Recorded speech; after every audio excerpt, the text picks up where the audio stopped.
Would the good gentleman from Cavite yield to a few questions? Certainly to the father of the Pre-Tertiary Education Act, the distinguished gentleman from Tarlac. Maraming salamat, Mr. President. Mr. President, magkatabi po tayo kanina when we asked the question to Secretary Pangandaman kung magkano ba yung flood control for 2026. At Mr. President, do you remember her answer? Kung magkano po yung nasabi niya? I think I left the room, Mr. President.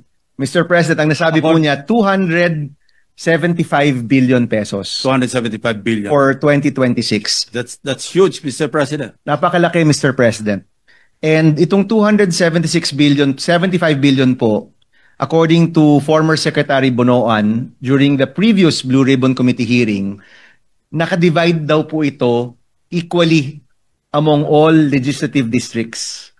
And I pose the question, Mr. President, I'd like to know your comment also.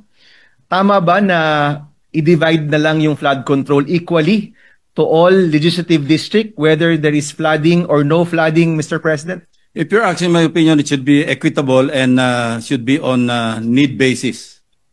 What do you mean by need basis, Mr. President? Need basis, if the legislative district is flood prone or susceptible to, say, it's a low-lying area, then that should be given priority or even a bigger amount, Mr. President. Kanina po, Mr. President, ang mungkahi ko po sa mga cabinet members earlier ay sana balikan nila tayo before December ng isang flood control budget na talagang may pagmamalaki at talagang kayang tayuan ng kanilang mga ahensya. Meaning, dapat po nakabase na ito sa mga lugar na talagang flood prone.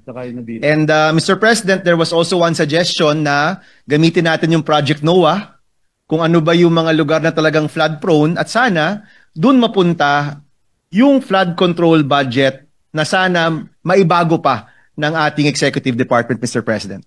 Yeah, I fully agree, Mr. President.